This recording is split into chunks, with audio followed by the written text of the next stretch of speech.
अलीकडे साक्षी पुराव्यामध्ये चा वापर केला जातो.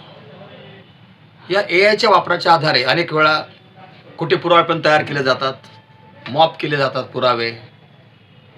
आर्टिफिशियल इंटेलिजन्स एआय मीन्स म्हणजे आपण कृत्रिम पुरावा तयार करणं, कृत्रिम काही कृती तयार करणं, आणि हे सगळे आपल्या प्रकरणामध्ये वापरले जातात.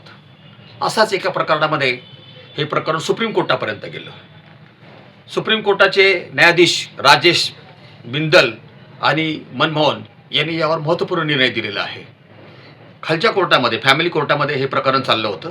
फॅमिली कोर्टामध्ये पती पत्नीमधला वाद गेला. पतीने डायव्हर्सचं ॲप्लिकेशन्स केलं होतं.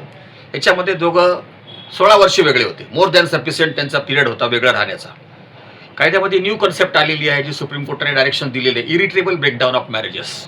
ब्रेकडाऊन ऑफ मॅरेजेस डिझर्शन हा 2 इयर्स असतो, पण ब्रेकडाऊन ऑफ मॅरेजेस म्हणजे तुम्ही अनेक वर्ष वेगळे राहिले आणि तुमच्यामध्ये जर एकत्र येण्याची शक्यता नसेल तर तुमचं मॅरेज डेड मॅरेज झालेलं असतं. Dead marriage, irretrievable breakdown of marriage. आपण पण आपल्या केसेसमध्ये सुप्रीम कोर्टाने दिलेले इरिट्रेबल ब्रेकडाऊनचे जे खटले आहे, जे न्यायनिर्णय ते आपण वापरू शकतो.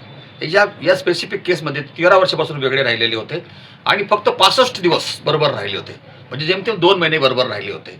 आणि त्यांच्यामध्ये वेगवेगळ्या प्रकारचे 40 खटले दाखल झालेले होते. हे सगळं सुप्रीम कोर्टात प्रकरण आलं.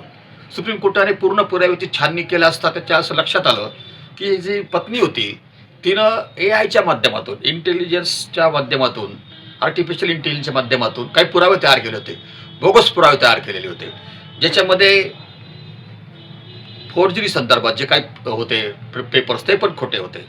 आणि एक परजुरीचा एक खटला होता जो तिने टोटल बोगस दाखल केलेला होता पत्नीने. आणि उच्च न्यायालयाच्या दोन्ही न्यायमूर्तींनी विचार केला की एआयच्या माध्यमातून जर तुम्ही काही पुरावे तयार करत असेल आणि जे प्रूव्ह नसेल आणि ते खरे असे भासवत असेल तर एआयचा हा दुरुपयोग आहे. आता फॅमिली मॅटर्समध्ये किंवा अन्य मॅटर्समध्ये एआयचे पुरावे वापरले जातात आहे, पण ते पुरावे सफिशियंट असायला आहे. एआयच्या माध्यमातून तुम्हाला काही जुळवाजुळव करता येते, काही क्रिएट करता येतं. पण हा जो निर्णय सुप्रीम कोर्टापर्यंत गेला होता, हा खटला सुप्रीम कोर्टाने पतीच्या बाजूने न्याय दिला.